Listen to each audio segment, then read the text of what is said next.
Bismillahirrahmanirrahim.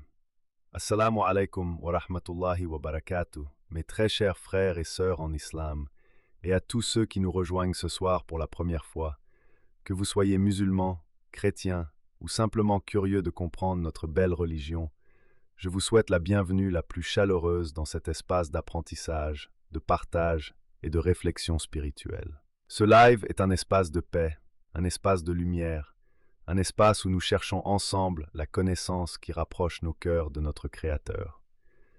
Que Allah vous bénisse tous, où que vous soyez sur cette terre, et je veux que vous sachiez que votre présence ici ce soir est déjà en elle-même un signe de la miséricorde d'Allah, car il vous a guidé vers un endroit où son nom sera mentionné, où sa parole sera récitée, et où ses commandements seront expliqués avec amour et clarté. Ce soir, une question extrêmement importante a été posée. Une question que des millions de femmes musulmanes à travers le monde se posent en silence, parfois avec anxiété, parfois avec confusion, et parfois même avec un sentiment de culpabilité. Cette question touche directement à l'un des 5 piliers fondamentaux de notre religion, la zakat, et elle concerne précisément les bijoux que les femmes portent au quotidien. La question qui nous a été soumise avec beaucoup de sincérité et de bonne foi est la suivante. Faut-il vraiment payer la zakat sur les bijoux que vous portez? Mes frères et sœurs, cette question n'est pas banale. Elle est profonde, elle est légitime, et elle mérite une réponse complète, honnête, basée sur le Coran et la Sunna du prophète Mohammed, paix et salut soit sur lui, et sur les opinions des grands savants de notre Ummah. C'est exactement ce que nous allons faire ce soir ensemble, avec la permission d'Allah. Pour bien comprendre la question, il faut d'abord comprendre ce qu'est la zakat.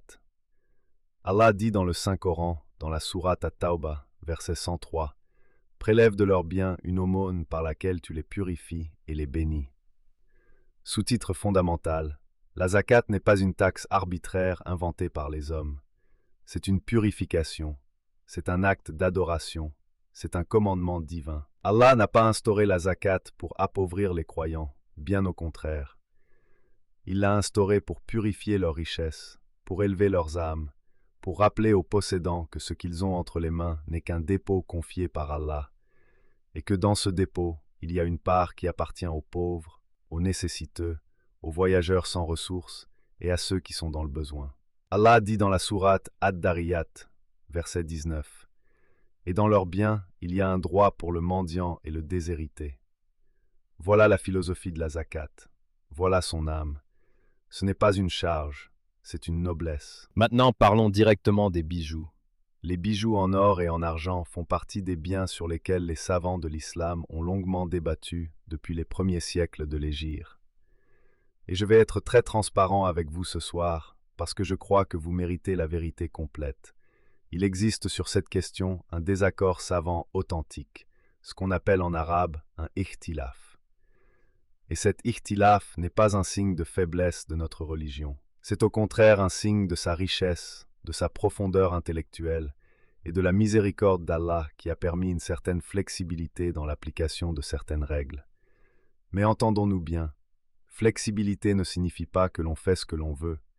Cela signifie que nous avons la responsabilité de nous informer, de comprendre les preuves et d'agir avec conscience. Le premier camp, celui de la majorité des savants, notamment les Hanafites, s'appuie sur des hadiths très clairs et très directs pour affirmer que oui, la zakat est obligatoire sur les bijoux en or et en argent, qu'ils soient portés ou non. Et parmi les preuves les plus puissantes, il y a ce hadith rapporté par Amr ibn Shuaib, du récit de son père, du récit de son grand-père, dans lequel une femme est venue voir le prophète Muhammad, paix et salut soit sur lui, avec sa fille. Cette fille portait au poignet des bracelets en or épais. Le prophète, paix et salut soit sur lui, lui dit « Paies-tu la zakat sur cela ?» Elle répondit « Non. » Il dit alors « Cela te suffirait-il qu'Allah te mette au poignet 2 bracelets de feu le jour du jugement ?» Alors elle les retira sur le champ et les posa devant le prophète en disant « Ils appartiennent à Allah et à son messager. » Mes frères et sœurs, ce hadith est puissant. Il est clair, il est direct, et il ne laisse aucune ambiguïté sur la sévérité de la question pour ceux qui ignorent délibérément leurs obligations financières envers Allah. Ce hadith est rapporté par Abu Daoud et An-Nasa'i, Et bien que certains savants aient débattu de sa chaîne de transmission, de nombreux érudits l'ont accepté et se sont appuyés sur lui. Il y a également le hadith rapporté par Aïcha, que Allah soit satisfait d'elle, la mère des croyants, dans lequel elle dit « Le prophète est venu me voir et a vu à mes mains des bagues en argent. Il a dit « Qu'est-ce que c'est, Aïcha ?» J'ai dit « Je les ai faites pour me parer pour toi, ô messager d'Allah. » Il dit « As-tu payé la zakat sur elles ?» J'ai dit « Non. » Il dit « Elles suffisent à te conduire au feu. » Ce hadith est rapporté par Abu Daoud et il renforce encore davantage la position de ceux qui estiment que la zakat sur les bijoux portés est obligatoire. Quand le prophète lui-même, paix et salut soit sur lui, demande à la mère des croyants si elle a payé la zakat sur ses bijoux, c'est une preuve suffisamment forte pour que des savants de grande stature s'y appuient. L'école hanafite, qui est l'une des 4 grandes écoles juridiques de l'islam sunnite, est donc très ferme sur ce point. La zakat est obligatoire sur l'or et l'argent dès lors que le nizab est atteint et qu'une année lunaire s'est écoulée depuis la possession de ce bien. Le nizab pour l'or est de 85 grammes d'or pur et pour l'argent, il est de 595 grammes d'argent pur. Si une femme possède des bijoux en or dont le poids total atteint ou dépasse 85 grammes et qu'elle les possède depuis plus d'1 an lunaire, alors, selon l'école hanafite et ceux qui partagent cette opinion, elle doit payer 2,5% de leur valeur en zakat. Ce pourcentage est fixé par la sunna du prophète, paix et salut soit sur lui. Maintenant, parlons du deuxième camp, car l'honnêteté intellectuelle l'exige. Les écoles malikites, shafiites et hanbalites ont une position différente, et elles s'appuient également sur des preuves solides. Selon ces écoles, les bijoux portés au quotidien par une femme, lorsqu'il s'agit d'ornements normaux et non d'une accumulation excessive dans un but d'investissement ou de stockage de richesses, ne sont pas soumis à la zakat. Ces savants s'appuient sur plusieurs arguments. Premièrement, l'analogie avec les vêtements et les effets personnels. Tout comme on ne paye pas la zakat sur les vêtements qu'on porte ou sur la maison dans laquelle on habite, les bijoux qui font partie de l'usage personnel habituel ne devraient pas être soumis à la zakat. Deuxièmement, il s'appuie sur le fait que l'objectif de la zakat est de purifier une richesse productive ou accumulée, pas des objets de parure en usage quotidien. Et troisièmement, il cite des rapports selon lesquels certains compagnons du prophète, comme Ibn Umar et Jabir ibn Abdullah, que Allah soit satisfait d'eux, n'estimaient pas obligatoire la zakat sur les bijoux portés par les femmes. Alors comment naviguer entre ces deux positions? Mes frères et sœurs, voici ma position et mon conseil personnel.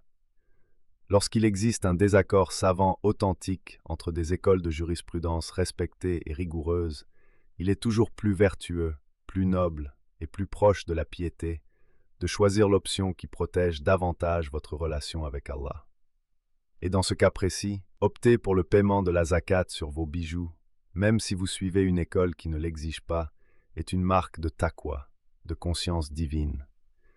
Le prophète Mohammed, paix et salut soit sur lui, a dit dans un hadith authentique rapporté par Al-Bukhari et Muslim, « Le licite est clair et l'illicite est clair. Entre les deux, il y a des choses douteuses que beaucoup de gens ne connaissent pas. Celui qui se préserve des choses douteuses a préservé sa religion et son honneur. Donc, si vous hésitez, si vous avez le moindre doute, payez la zakat. Vous ne perdez rien en donnant pour Allah.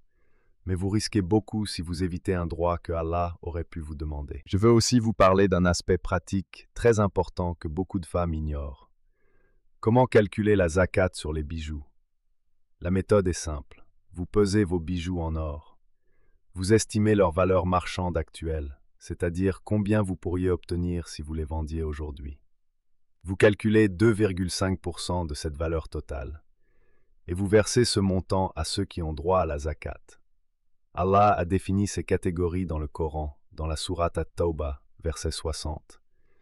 Les aumônes légales ne sont destinées qu'aux pauvres, aux indigents, à ceux qui travaillent à les recueillir, à ceux dont les cœurs sont à gagner, à l'affranchissement des esclaves, à ceux qui sont lourdement endettés, dans le sentier d'Allah et au fils du chemin. C'est une obligation imposée par Allah, et Allah est omniscient et sage.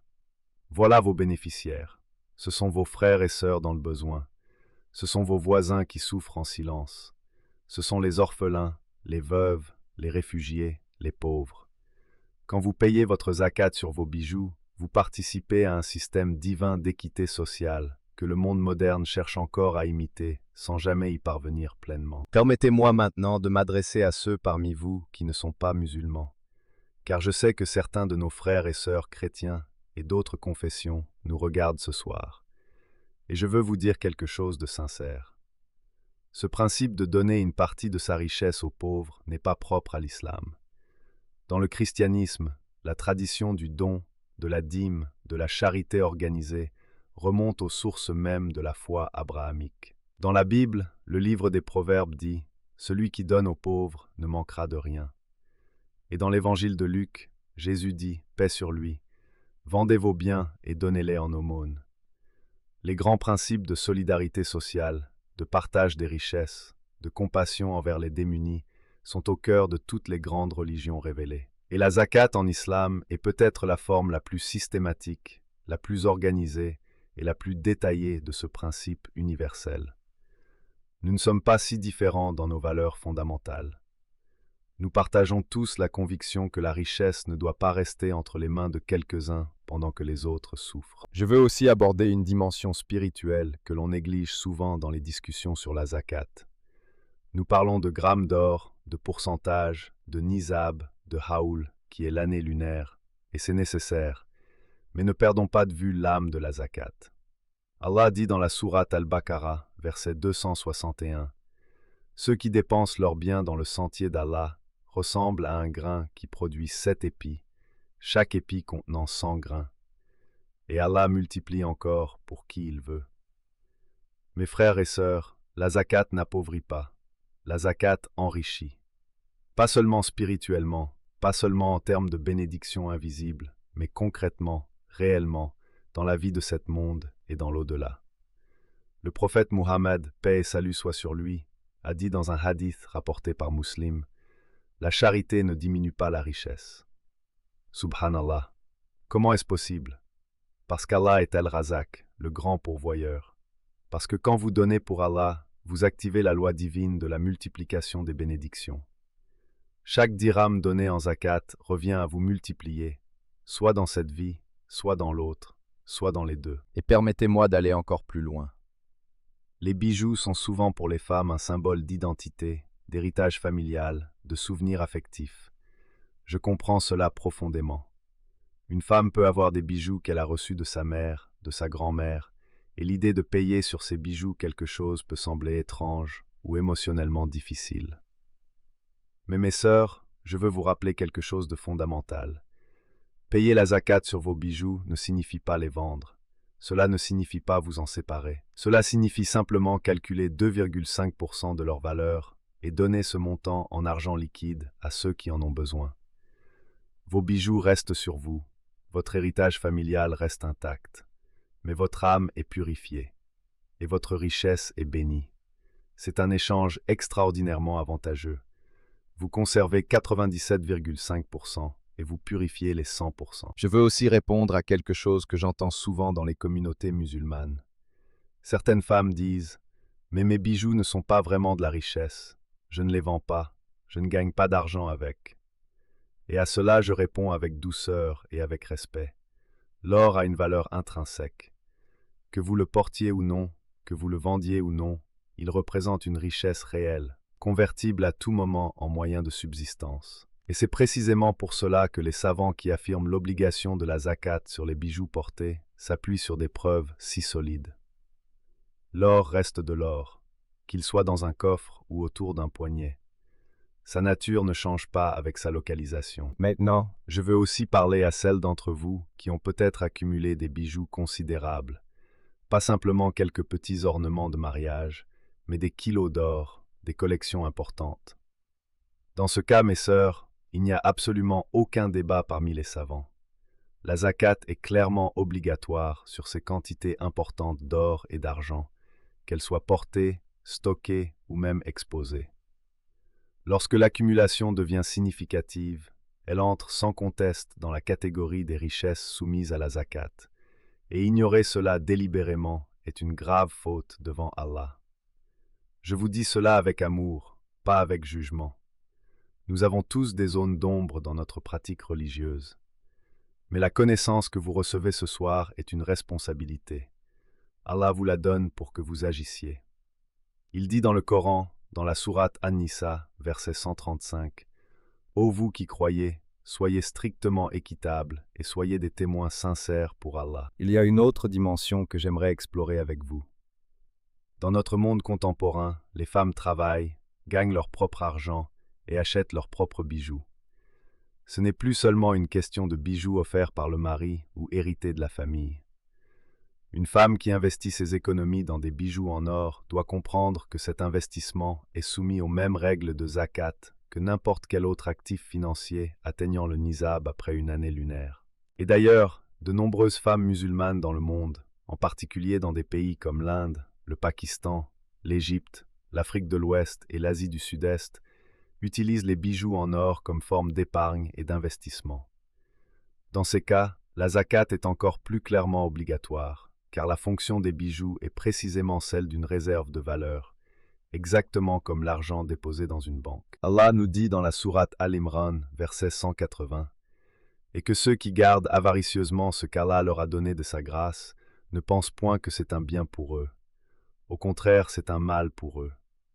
Ce dont ils ont été avares, on en fera, le jour de la résurrection, un collier autour de leur cou. » Subhanallah. Voyez comme le Coran est précis dans ces images. Un collier autour du cou le jour du jugement. Et les bijoux ne sont-ils pas souvent portés comme des colliers? Cette image coranique devrait nous faire réfléchir profondément. Ce qui nous orne dans ce monde peut devenir notre fardeau dans l'autre si nous ne nous acquittons pas de nos obligations envers Allah et envers les nécessiteux. Et je veux terminer cette première partie en adressant un message d'espoir et de miséricorde à tous ceux qui réalisent ce soir qu'ils ont peut-être négligé la zakat sur leurs bijoux pendant des années. Ne désespérez jamais de la miséricorde d'Allah.